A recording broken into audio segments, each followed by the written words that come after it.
Hello and welcome back to the Redjuvenate podcast. It's great to be back. It's been a while since we did one of these special episodes, and you can see I'm joined again with Dermot and we're going for a little walk.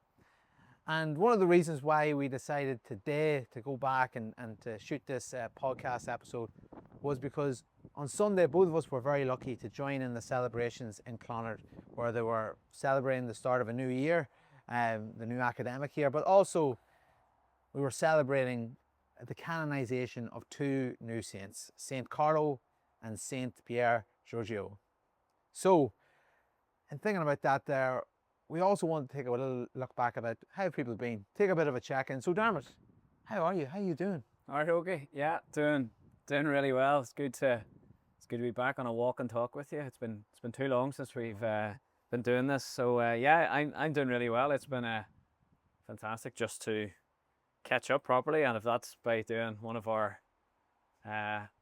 new projects of a Redjuvenate podcast, if it's a walk and talk, or even just simply just chilling out with you, just to shoot the breeze, as we like to say, just to see how things are going. So I'm doing really well. It's been a fantastic season. It's been a busy season, and yeah, we're ready for what's ahead. I think we are very motivated, and we're very hopeful of a good future ahead, if that's working with amazing young people and all those encounters that bring. We have a new academic year. So much has started for so many people, and we do think about all our young people that are actually starting that new academic year and starting new things as well, and like us as well, and in our team right across Redemption Street Ministry Ireland, right across all our different communities. Everyone is starting afresh, and that gives a bit of hope and something to look forward to. But how are you doing? How's things with you? I'm doing good. You got a new hairstyle since the last time? Well, the wind's kind of blowing it around the place today. Thanks for letting everybody know there who's listening. But I'm doing great like that there. It's felt like such a busy season, and it is great to just take this opportunity for us to chat and reflect, because I don't know whether people might know or not, but there was a bit of an event over the summer there, Dermot, that we were part of organising and helping, this really big encounter, the Congress in Limerick. I like the way you say a wee event. You know, I know, especially in the north, we sometimes get slagged for saying we, and we might speak very fast, but we definitely had an amazing encounter. Thanks for bringing that up. It's always good to spend time just stopping, pausing, reflecting. And yeah, Congress was a fantastic event. It's now a month since we finished up an amazing encounter. We had a fantastic event, which is known as the European Redemptorist Youth Congress, which happens every 3 years, and we were very grateful, thankful to be honoured to host it in the city of Limerick, in our province, in the Dublin province, where we had over 250, 300 young people from right across Europe and beyond. We actually had an amazing group from the States that came in, and we also give a shout out. We had somebody from Australia that came in as well. So that was really, really good. And we had amazing partners in mission that made that all possible as well. So Congress was great. We were all part of it. Even our camera person here today, and also yourself, Ogie, you all played an absolute blinder, and I'm very, very thankful and grateful. Yeah, and just to ask you one more little question about Congress, because I know there's other things we're looking to talk to, but I know in our role, and like you spoke there about all the different people that were involved, and sometimes in youth ministry it can feel like we're constantly going and we're planting different seeds to see what will grow and how it will grow. And I suppose like the Congress was a big example of this here. I'm sure you can think of loads and loads of examples, but if there was one seed that you felt was planted during the Congress, what's one seed that you would like to see now continue to grow, or you're going to try and nurture to grow as time goes on? Yeah, like there's so many seeds, and I like the way you picked up on. And I know we're talking about lots of things here today, and we're out in the nature. But yeah, definitely the seed for me would be the encounter that we had. I think it was an amazing celebration of that great blend of celebration of faith and also the amazing fun. We had so much fun, didn't we? We had so much fun, and that's the encounter of meeting people and sharing and celebrating together. That's through amazing talks, workshops, or faith, or mass, or Eucharist, to having the crack at night time. If it's just simply meeting young people, talking in circles, playing cards, if it's at singing, sharing of gifts and talents. There's so many gifts and talents on show, and my seed of hope would be definitely that faith and fun. We can do it, and we know that young people just yearn for that, want more of that, and I think that that's one thing that we really did do a great job of. I think we give a fantastic blend structure of how young people can be young people and be open to that encounter with Jesus, that witness of faith, and hopefully that seed, we never know what that seed is going to turn to, but it can blossom into mighty oaks, hopefully, and through young people going back to their missions or to their communities. I just hope and pray that their love supported and accompanied, and that's our hope as well here in Ireland, I think. Yeah. And thinking about that witness now, you might notice I'm carrying something with me here. I'm carrying a photograph of well, it says there, blessed Carlo Acutis. But do you wanna maybe explain what's this photograph I'm holding, and maybe why I've got it? Yeah, well, I'm gonna take it off you. Is that all right? Yeah. But yeah, I think we're gonna have to get this edited or changed. It's now Saint Carlo Acutis, and this photograph, for the folks that don't know who are maybe listening in, this photograph for the last 4 or 5 years, any encounter that we've had with young people, if that's through a workshop, if that's through some community outreach, if that's through a school retreat, if that's speaking to young people at a faith encounter that we've maybe organised, we've always taken the time out, haven't we, Yogi? Yeah. Even if it's 2 minutes, 5 minutes, if it's part of an overall program, we have spoken about our good friend, and I like to share this with everyone. This is my friend.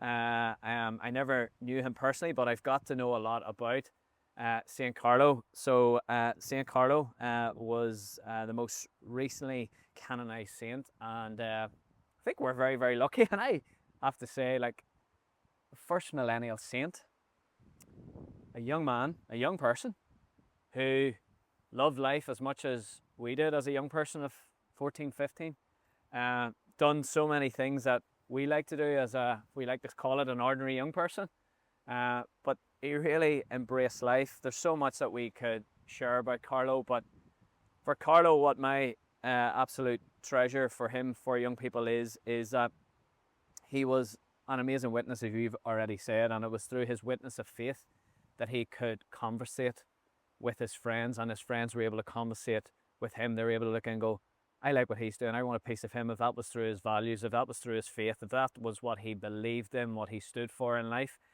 And I think that is the absolute treasure that we have in Carlo. And yeah, what about you, Yogi? Anything that come to mind when you see this photograph of Carlo? Yeah, well, Dermot, I suppose my first introduction to Carlo was through you, through working with you and through taking him with us. And I was reminded today that we were doing a stall last year in here in St. Joseph's, in St. Gerard's Hall, and it was just fascinating. We were trying to put together a youth ministry stall, and we were getting pins and stickers and sweets, but the one thing that everyone seemed to just lock eyes on and was just drawn to was this picture here of Carlo. And just even you talk about Carlo and that story about the way he lived his life, and even I know that you know maybe some of the quotes and things that he said.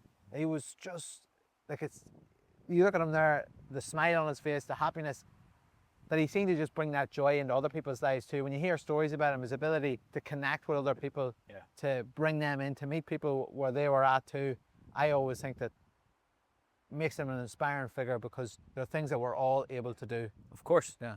And, you know, he had an absolute great belief in going to daily mass, and, you know, he created code around promoting of other miracles in the world, around Eucharistic miracles. So he had a great love for Jesus, and, you know, like what you've just said, that being placed on the table, and even now people are able to gravitate towards the image. He is such an amazing young man. He's a great smile on his face. He's able to stand tall and brave and be absolutely inspiring here. But you know, our faith, if anyone, you know, our faith is in communion with Christ and with one another, and that's what Carlo done. And he done that through his non-negotiables as a young person. It was through the power of knowing Jesus, and he got to know Jesus so much.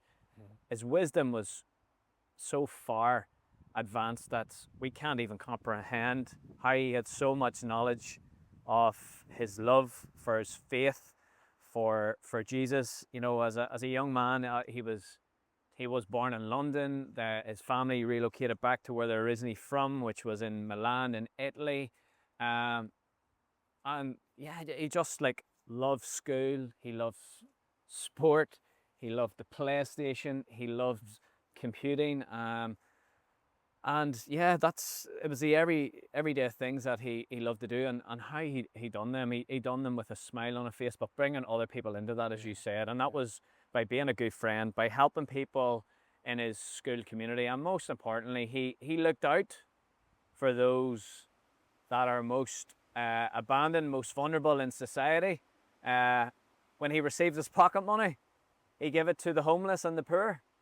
Like that's so hard to believe in this day and age. Yes, Carlo is no longer with us, and he passed away nearly 20 years ago.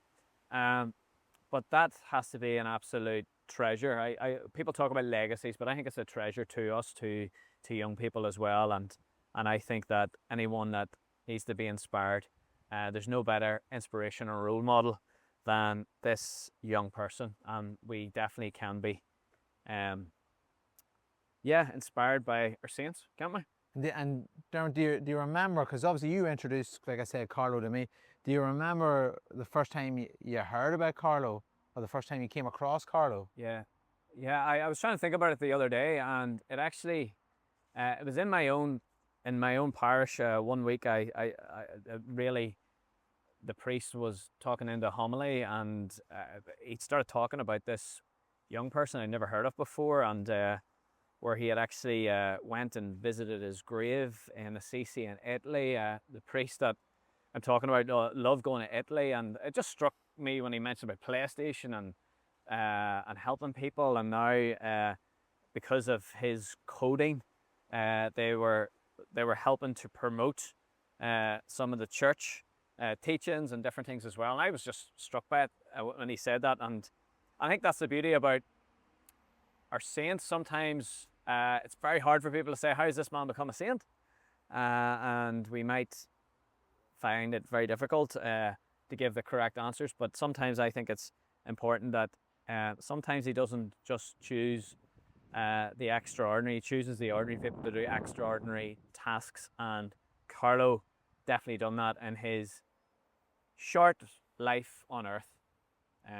Yeah, and I was very lucky. I think I'm trying to think back. About 8 or 9 years ago, I got to lead a young adult pilgrimage to Rome, and we got to go for a day to Assisi. So I got to stand at his graveside, and from then that just encouraged me to learn more about Carlo, who is now, after those years that I stood at his grave and every encounter that we've been with young people, I've spoken about him, because I think it's an absolute, I keep saying treasure, for us to be able to have the privilege to be able to talk about a young person, 15, who done so much good in his life. And we're now speaking about him, that he has actually been made a saint, because normally it takes years for saints to be made.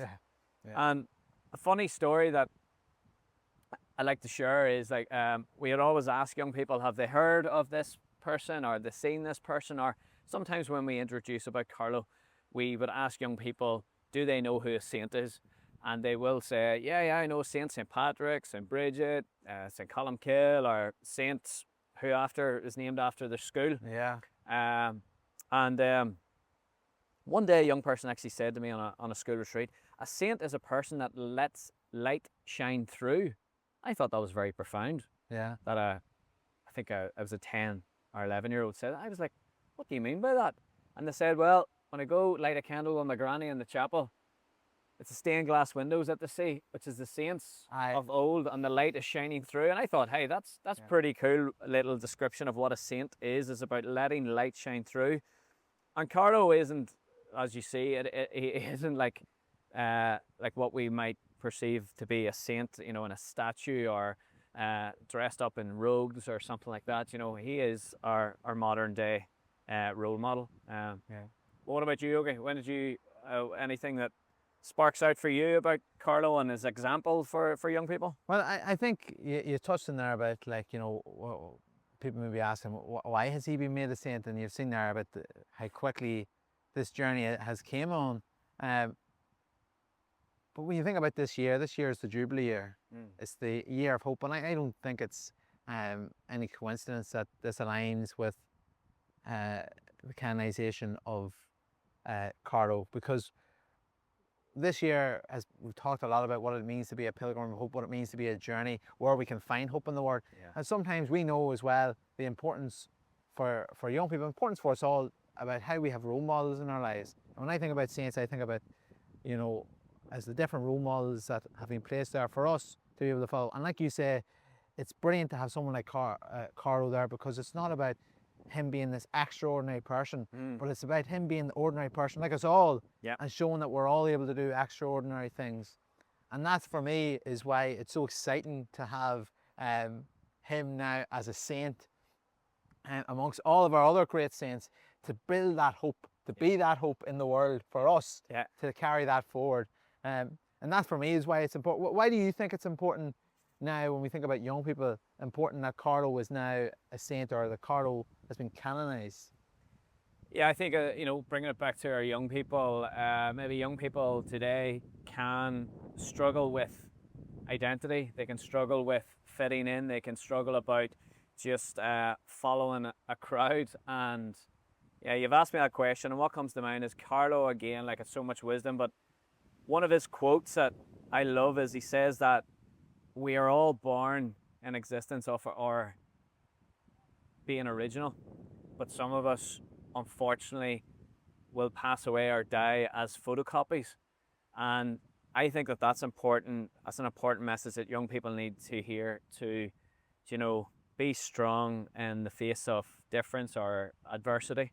It's about having the resilience to be able to pick yourself up. It's about being able to know what you believe in, what you value, and that is the most important thing, rather than following the crowd, by able to copy people. We are all amazing originals. God has created us to be unique, to be and to share our gifts and talents uniquely. And I think that for Carlo's example, I think it's very, very important that for our young people, it's about knowing that their identity matters, and what they believe in and what they value is unique, and it's about being able to pass that forward through your actions. You don't need to know all the words and all the jargon and all the academia. It's about, if you be a good person and do the right thing and help somebody else out, the world can definitely be a far better place. And you know, the other day when he was canonized, I know I might have tagged you on something on social media, but for me, you know, Carlo brought his parents back to the faith.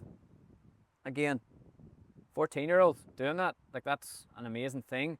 But seeing his mother sit at the canonization, and in a world of all the fame and fortune, she sat there and a smile on her face, knowing that her son was with all the saints in heaven. Like, that must have been the ultimate reward for her. It wasn't about all the glitz and glamour and all the fame and fortune, which is very much prevalent in our society, which come and go.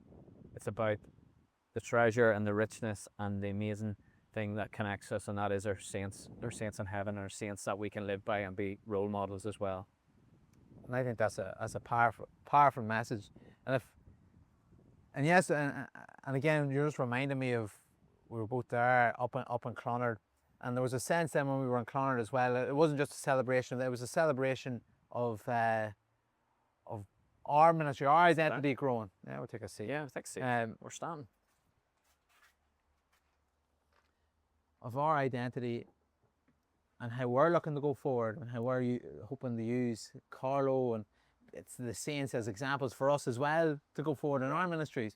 And I suppose now, looking ahead, what's giving you hope, or how do you feel about the growth and the direction of us in our ministry going forward?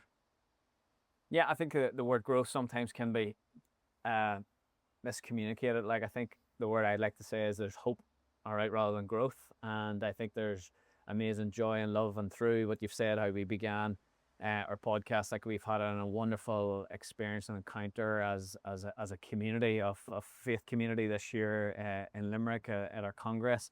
But it's what happens next. It's about what we believe in, and what we believe in is our mission to young people, that we want to be inspired by our youth. We want to help them to be empowered, and we want them to know that they can be of service to others. So it's fantastic. Over this last few years, things have been difficult. It has been a challenge, especially in all walks of ministry and in all walks of life involving church and involving community-based work as well. There's definitely a sense, whatever way you look at it, of a rebirth, a renewal, and rebuilding that we've done a lot of. And it's fantastic, as you mentioned, that we were in Clonard at the weekend, and for them to celebrate their team, which is absolutely amazing to see the great witness of young people now that are going to serve and give to that community for maybe a year or more, to support our coordinator there, and to the clergy in the community. And also, you know, in our community in Cork's Gala, it's fantastic that we now have the volunteer base up and going again, and there is great hope. Rather than growth, there's hope, because we want that Holy Spirit to work through that. We want there to be a renewal, that young people know that they have a place. We always say that our door is open, and we open the door. If that's any young person listening or watching in or learning about Carlo, is, I would say, definitely let's allow young people to know that they are cared for, and there's love, and there's joy, and there's peace here with us in our Redemptor's community. So I want young people to know that message more and more, that there is love, there is care for them, and we're here to walk with them, and we want to be led by them as well in the future. And as Carlo did, he led by his example, his amazing example of faith, and his fun as well.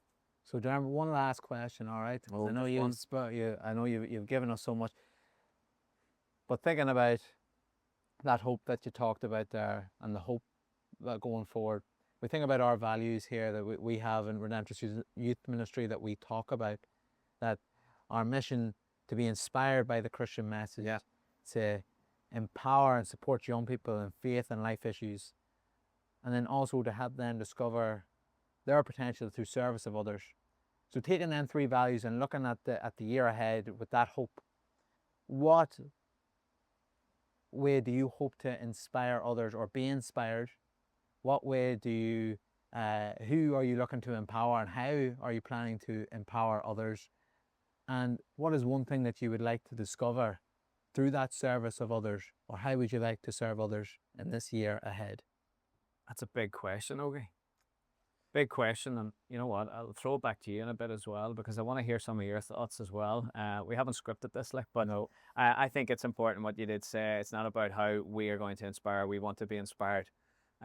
We want to be inspired by our faith, our Christian message, but also we want young people to inspire us. We want to make sure that we are acting as a platform that their voices can be heard, because in Catholic youth ministry, you know, the elements of Catholic youth ministry are discipleship.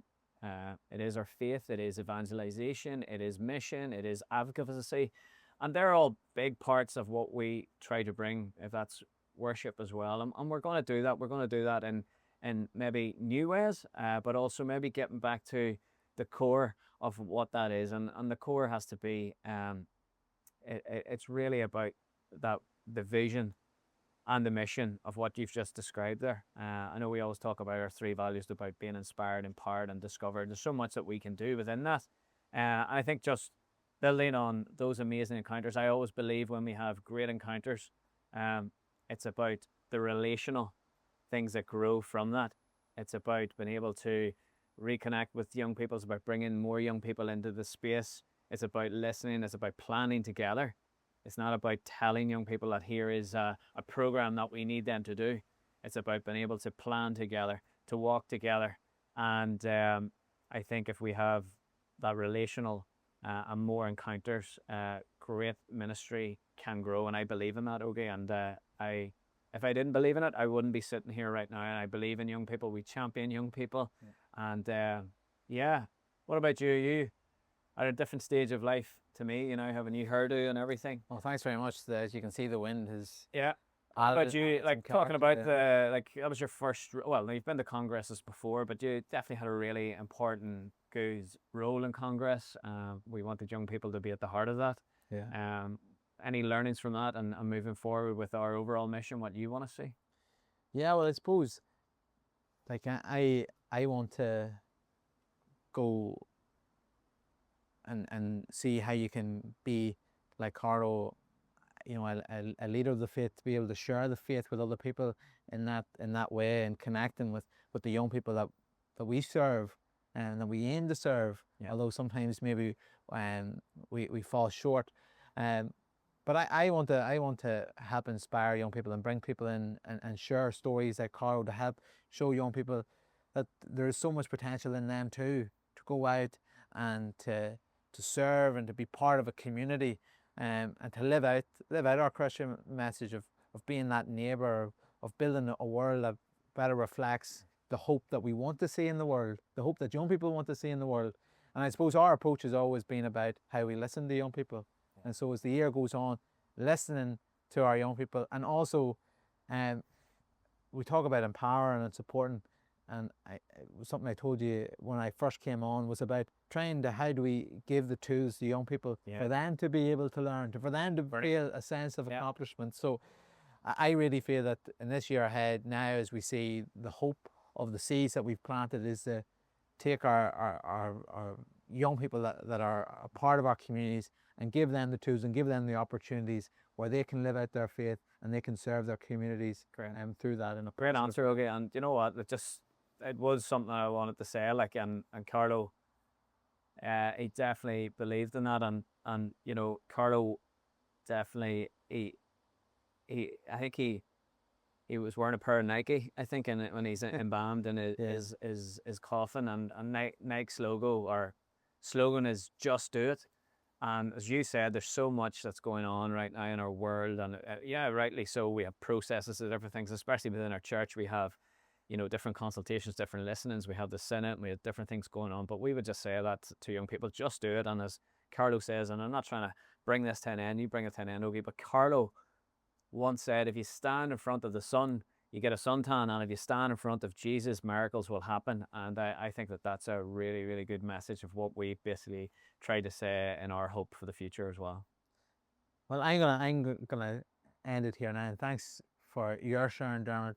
This is great to do this here, and I want to say thank you as well to Alex, who has been our trusty cameraman today. And I hope you enjoyed today's episode, and stay tuned to see how this hope grows as the year goes on. So thank you. Thank you.